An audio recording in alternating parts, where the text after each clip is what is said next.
Hello everyone, your friendly neighborhood Skullman here. I wanted to talk to you guys today about the BDO karma system that's been in place for a while and how we can fix it. I know a lot of people have been discussing this. This is a constant topic of discussion on the various BDO forums, and I think it's about time that I present the solution that I think is the most logical and most sensible solution, and hopefully I can enlist your guys' help to get the message out there and get this video out so we can get this conversation going and hopefully some change made. So the BDO karma system has been a problem for a while. The current system is almost universally hated. A player who is grinding can be griefed into negative karma and then further griefed into losing their crystals. Guildless players have no repercussions for doing this. And if they want to ruin your grind, you have little recourse. Players in guilds often create suffering across their entire guild for these types of selfish actions, because then what ends up happening is one player will deck another player and then the entire guild suffers the consequences. This system that I'm going to recommend is going to kind of alleviate a lot of that and do away with some of the DFS and other BM type of, I guess, recourses that people have. So we're going to get started right into it. So the system that I would like to propose is a diminishing return system, right? Which means basically that each consecutive kill has a lesser repercussion for the person delivering the kill until there's no repercussion.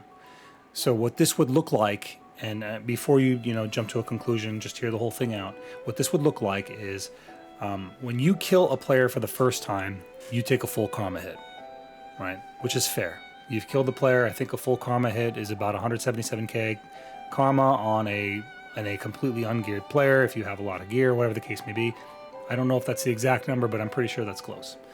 And then the second time you kill that player, you take half of what that karma would cost. So if it took 177k the first time, it's half of 177k the second time.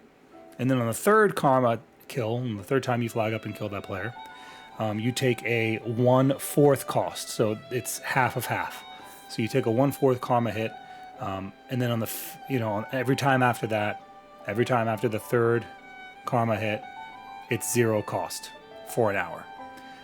So diminishing returns would remain in effect for 1 hour on the same player, starting from the player is first killed by that specific player.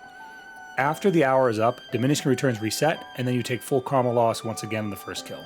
This makes it so that one player cannot send another player into negative karma, but still punishes players who are killing multiple players. It also prevents one player from griefing another player for multiple hours. So I'd have to go and return and get karma or whatever. I couldn't just grief you for multiple hours on end. The karma system should be able to detect equipment in players' bags and town storages to determine how much karma someone should lose. This would prevent somebody from cheating the system by stripping their gear down to send a player negative and then re-equipping their gear to kill them and cost them crystals. Because at this point, crystals are going to be up in the billions of silver. So it's just it's a form of exploit to stuff your gear in your bags or stuff them in the town storage via a maid, pull them out, and then kill that player with that gear. Another area I'd like to address is characters that are under level 49 and them participating in PvP. So currently we have two situations where somebody might engage in what we call scum healing or scum buffing, or safe healing or safe buffing, however you want to refer to it as. And it's one of two circumstances. Well, really three circumstances. Characters under level 49 will come out to a fight and scum heal or buff for their guild, or players who are partied with another guild that might be in a GVG will then get full heals or buffs or what have you from the player who's not in the guild, which limits the ability for you as an opponent to retaliate without flagging. And players that are under protection from that guild can also still heal and buff those players that are engaged in PvP. So the solution that I have for that are players who are under protection and who are not in that player's guild are forcibly flagged if they engage in an activity that would heal or buff somebody who is currently engaged in PvP using the player combat detection system. So if they've been struck by or have delivered a CC bearing attack against another player, or have been struck by an attack from another player, and if they decide to heal them, then it then flags them forcibly for 1 minute. This will limit the options that enemies have to circumvent the opponent's ability to retaliate. Players who feel like they're getting griefed and maybe they're too weak or undergeared are encouraged to explore one of the many options available to them, such as the Marnie realm, spawning in town, changing channels, or finding a PvP solution by networking with others.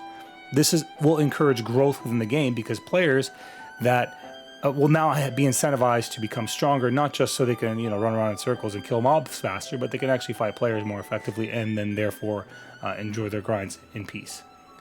This system will also eliminate the need for the duel for spot style decision making, which is objectively a flawed system and does not benefit the person already grinding whatsoever. The person arriving and asking for the DFS stands to lose nothing, but the person already grinding could potentially lose a spot, and refusing a duel for spot can result in that player being griefed. Instead, a better system where players politely request how much time the other player has is encouraged, but obviously, everyone's going to do whatever they want to do at the end of the day. But these are my solutions, I think, for the PvP karma system, and I'd like to get this video spread out, so I'm actually hoping that you guys can help me out or help us out as a community by getting this video out there, talking about it, and letting others know what's up. Thank you guys for taking the time to watch this. Once again, just if you could give this video a like, drop a comment, and share it out to as many people as you can. The intention here is to kind of rattle the cage a little bit, hopefully get PA's attention so we can see these quality of life changes implemented into the game. Thanks again.